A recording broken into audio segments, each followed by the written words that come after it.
Hey there, you're listening to It's Been a Minute from NPR. I'm Brittany Luse. Last Friday, Silicon Valley Bank collapsed.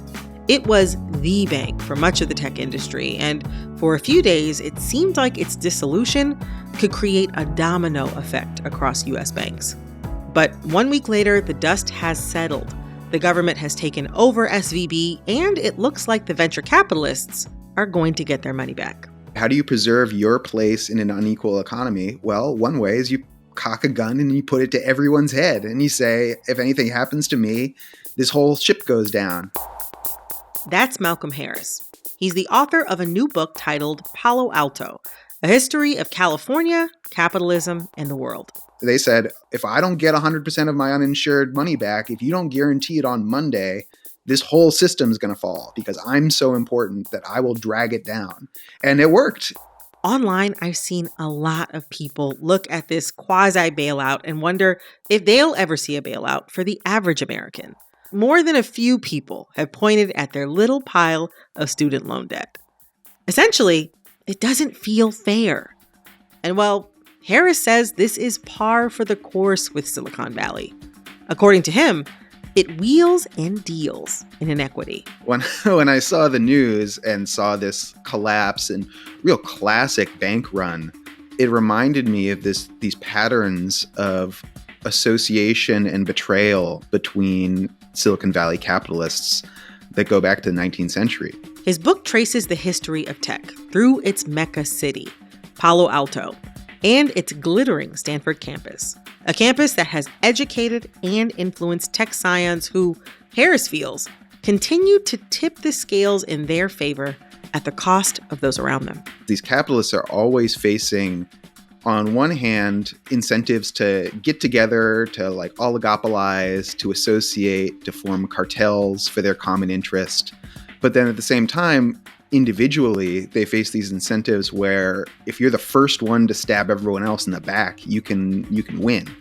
Today, Malcolm and I are looking at the history of Palo Alto, which in his mind has a stark resemblance to the fictional town of Sunnydale from Buffy the Vampire Slayer. It's really sunny and everyone's healthy and wealthy and going places. And there's a portal to hell under the high school that is concealed by the really nice weather all the time. We're diving into Harris's so-called portal to hell. And it all starts with a murder. Stick around. Support for this podcast and the following message come from Dignity Memorial.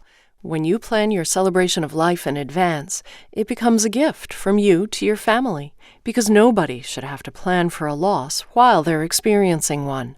With Dignity Memorial providers, you can pre-plan every detail to give your family and yourself valuable peace of mind, knowing that everything will be taken care of with professionalism, compassion, and attention to detail that is second to none.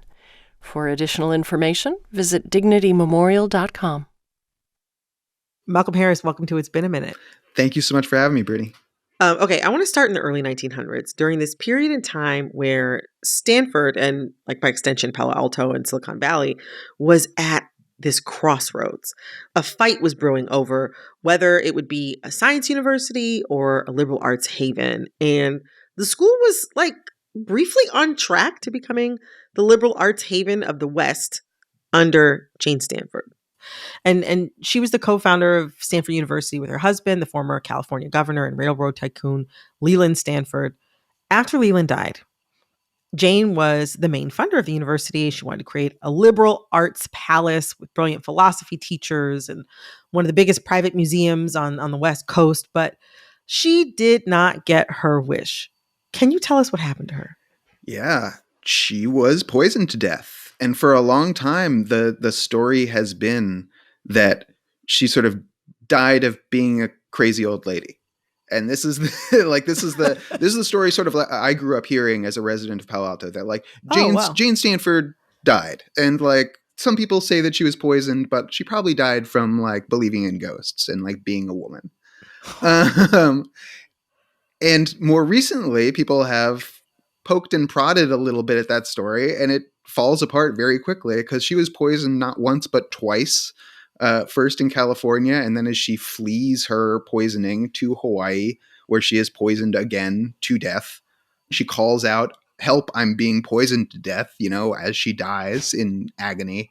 But the guy who really controlled the narrative of that story was a guy named David Starr Jordan, who was the first president of the university, who'd been chosen by the Stanfords to run the school. And at the time of Jane Stanford's poisoning, the two of them, Jane Stanford and David Starr Jordan, had come to a real point of conflict where she was about to fire him and he was, waiting, maybe not waiting so long for her to die. And he changes this university from a liberal arts school, a philosophy and spiritualism directed institution, to a scientific institution. And scientific for him at that time means, first and foremost, mining engineering, but also eugenics. So like for him to be really into eugenics, really into like ethnic purity, racist pseudoscience, mining engineering, he's a certain type of guy. Mm-hmm. His presidency at the university can also be seen as laying the groundwork for a lot of the intelligence testing used and developed at Stanford.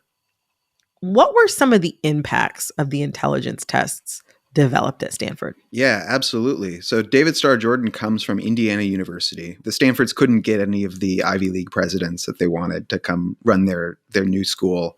And he goes back to Indiana University and pulls a bunch of people with him to this new school. And so one of the people he pulls from Indiana to Stanford is this guy, Lewis Terman. And Lewis Terman is a famous psychologist, comes to lead the American Psychological Association as president, and also a very prominent eugenicist and the real pioneer, I think is a good word, of intelligence testing in the United States. Right. Terman creates his own intelligence test based off this French exam made to catch kids falling behind in school. And, and the author of the French exam explicitly warned against using that as an IQ test. But the real first use of mass IQ tests on groups of people comes in the First World War, where Terman and other psychologists apply these tests to inductees, to soldiers who are headed to the front lines. And this is a solution to a real problem for the eugenicists, which was, how do you fight a war in the 20th century, in the age of gunpowder, without losing your best genes? And this was a huge concern for David Starr Jordan. He has this great quote about, in the age of gunpowder, the clown can shoot down the hero.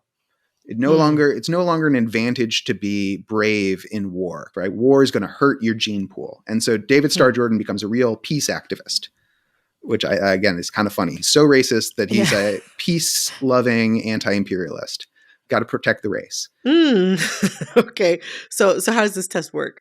If you score an A, right, if you're at the highest level of intelligence, they're going to try and pull you back from the front. The people from the front lines are the C students.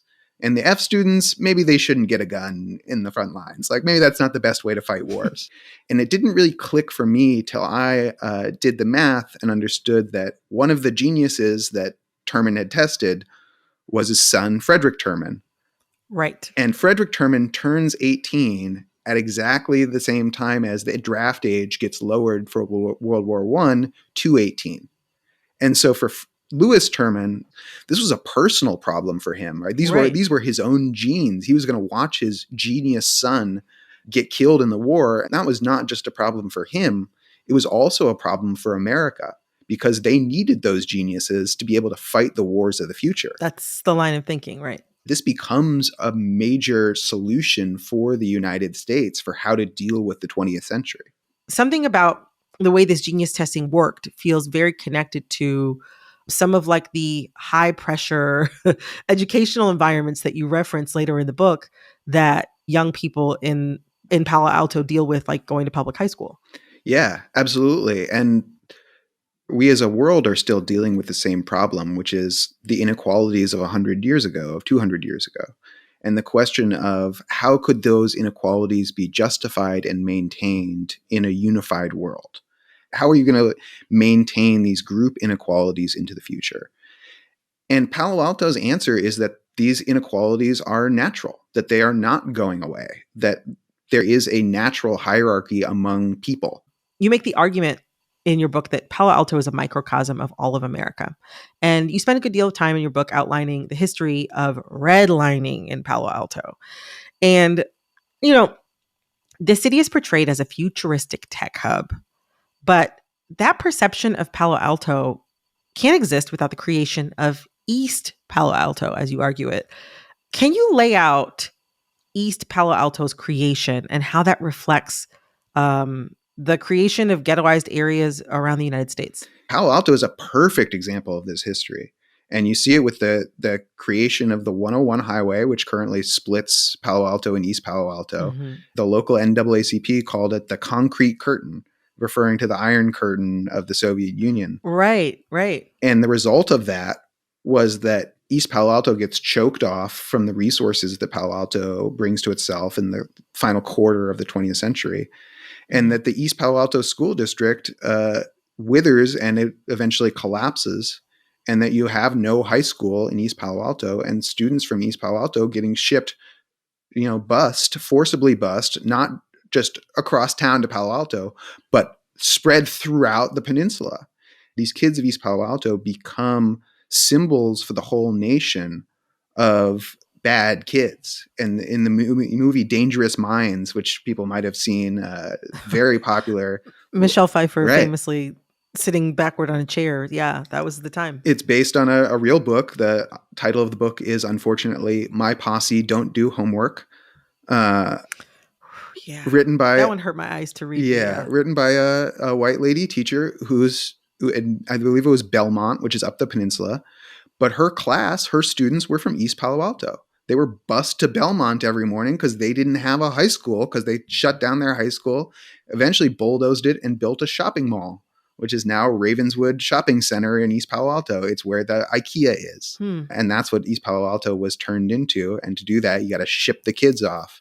And this was very destabilizing to a generation of children, intentionally so.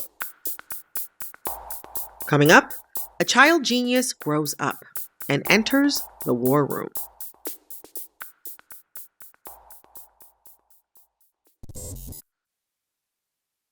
Before I get back into it with Malcolm, I've got some history for you. As you may know, Stanford has a lot of powerful alumni, but one of its first alumni from the very first class at Stanford was the man who would become president, Herbert Hoover. He helped set up powerful connections between the campus and the federal government. And after World War II, that kid we talked about earlier, Fred Terman, the one whose dad saved him from the draft, well, he revived and capitalized on those Hoover connections. He sets up the university to be at the forefront of aerospace, communications, and electronics. And his research departments became a magnet for federal research funds. And by 1948, military contracts paid for more of the Stanford physics department's bills than the university did. And according to Harris, that laid the foundation for Silicon Valley. So that sentiment that all of your technology was first developed for the military, it's not completely unfounded. In talking about this relationship between the federal government, specifically even the Department of Defense, and Silicon Valley, or even Stanford specifically, I wonder, what is the biggest, most impactful product that has come out of the relationship between the government and Stanford? Well, for me, when I really looked at this history, it was clear that the nuclear missile is the product of Palo Alto. That we think of the nuclear missile as a rocket, big metal rocket that was made in Southern California. But if you think of its composition by value, the things that really enabled it to exist, besides the nuclear weapons technology, were the transistors. The first generation of silicon transistors all go into Minuteman I nuclear missiles, period. And as well as the testing instruments that are needed to create that tech in the first place and make sure it all works, which is coming out of Hewlett-Packard, coming out of all these testing instrument companies. Right. And so the composition by value of these missiles, which again really dominated the world geopolitically, not just the American economy, which we know it was the basis for missile Keynesianism and the whole post-war American economy, but also set the stage for American domination in the Cold War period. To continue our march toward the present, we're going to start talking about the internet. A good portion of early internet culture in the 1990s revolved around this idea that the internet was this resource that could expand our worlds and also bring us together. And there was like a point where it could seem like that's where we were headed, especially like with like people who were like internet hobbyists and like trying to find cool ways to connect with each other or build websites or, you know, a lot of DIY things. But instead, we have ended up with some of the most sophisticated and beefy surveillance tools on the planet. Based on all that you shared about the relationship between Palo Alto and the US government, was it always inevitable that this is what the internet would always be used for? So the conventional history, even of the internet, always starts with the federal government and with military funding. Even the hippies invented the computer story has to admit that like ARPANET existed and that the foundation for the internet itself, the literal networks that become the internet, were government projects and military projects about, you know, if we get bombed by nuclear weapons, how are we going to communicate between our military installations? And that becomes the internet. And the hippie line is that like, yeah, the military paid for it, but it wasn't really a military tool. The military sort of got scammed. And I think that's a self-serving kind of goofy narrative. But the history, I think, that gets overlooked a little bit, and really where I see the current internet emerging is in the early 2000s under the George W. Bush administration. Because I really think it's John Ashcroft, who people may or may not remember, but he was a real right-wing senator, right-wing state attorney general in Missouri, who becomes George W. Bush's attorney general, famous for the Patriot Act and for leading the new era of surveillance within the United States. But what we forget about him is that he was a real pro-tech guy and that the tech industry loved John Ashcroft. And that seems incongruous now because we think of the tech industry as like liberal, California, whatever.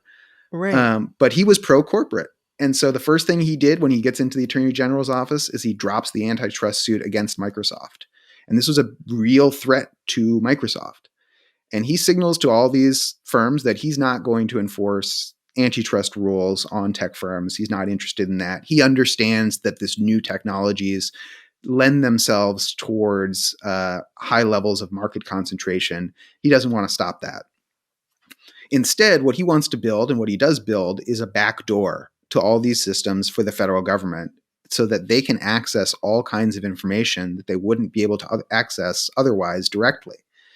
And so the government, if it's buying information from internet companies, can get a hold of all sorts of useful surveillance information that they couldn't legally harvest directly from American citizens.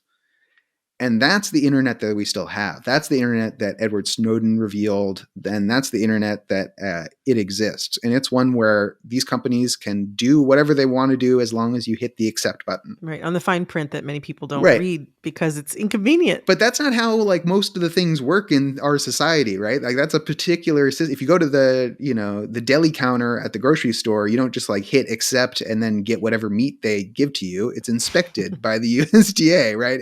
You can't like get around that with some agreement between us and the thing we're buying stuff for. You can't go buy an unsafe car just because you click a little accept button.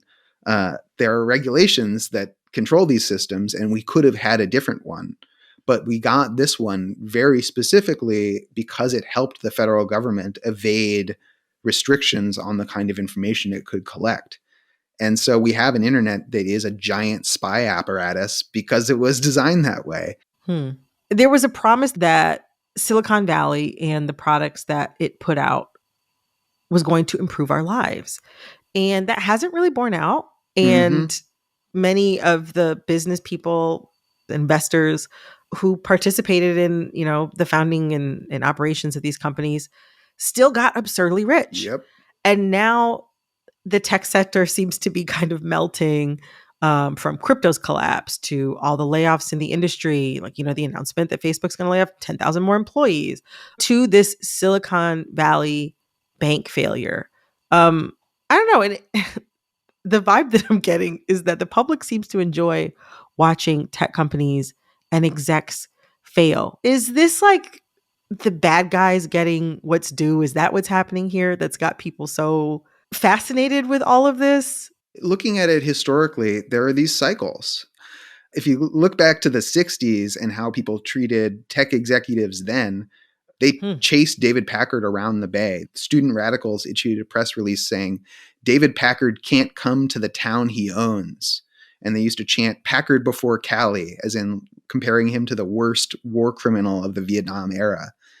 So it's not like this is the first time that people have gotten mad at tech leaders. In fact, the period that we've had of like worship for them is, I think, almost unusual for how big it is and how it isn't really related to their actual skill set. Like if you compare like, Elon Musk or Sam Altman or some of these guys to the guys who were leading tech companies in the 60s who were like world-class scientists, like these guys they had chops, they had Nobel Prizes, things like that. Yeah, and these guys don't. And really what these guys are good at is gambling, right? They have the nerves to go gamble billions of dollars of other people's money and then come back and do it again. Like, I don't think I could do that. I don't have the nerve. I'm not going to take $10 billion from Saudi Arabia and then throw it on the craps table. Like, no way. But someone like Elon Musk will, and that's what their value to the world economy is that they're willing to make these potentially big plays. So I don't think we've turned against these people nearly enough. You've traced the history of Palo Alto from, its beginning, from its inception.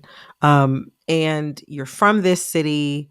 You've watched so many technological advances come from this place. And I mean, you were young, but you were around, in Palo Alto at the time of the, of even like the .com boom and bust of, the late 90s, early 2000s. I wonder, are we seeing the end of this project? Are we seeing the end of Palo Alto? Like, is Palo Alto over? No way. Palo Alto is America. Some people say California is America's America. And I say, if California is America's America, then Palo Alto is America's America's America. And people have this twisted. That's why I wanted to write this book and really put it at Palo Alto at the core of modern American history, at the core of the American 20th century, not as just some peripheral like accident bubble, because it's not a bubble. There's a bubble machine, right? There's something that keeps creating these cycles. And we need to understand that mechanism if we're going to understand the role that Palo Alto plays in the world and the world itself. And so, no, the death of Palo Alto has been proclaimed over and over and over. If you go back to the 80s, they were saying Palo Alto's over. If you go back to the 90s, they're saying it's over. The 2000s, it's over. 2010, it was, they say it's over constantly. And at the same time, its position in the world and the world economy is growing hugely. Even since I wrote this book, since I sold it in early 2020, Silicon Valley has grown. Right. I mean, part of the reason why Silicon Valley Bank had all the money to buy all of those bonds is because the industry had grown so much after the beginning of the COVID-19 pandemic. This is why I think it's important to ground the history in 150 years or whatever, because the present stuff is just changing so fast. And if you keep your eye on the present, you're going to find yourself wiggling all sorts of places. And if you go back and look at past histories of Silicon Valley, they really are just really wiggly in this way of just being fixed to the present. And so I tried to really anchor it in that long-term global history. Well, Malcolm, thank you so much for coming on the show and talking with us about Palo Alto. It was a ride. It was a ride. It was definitely a ride. A long one, too. I didn't want to be the one to say it. I still can't believe they let me publish the whole thing. 628 pages.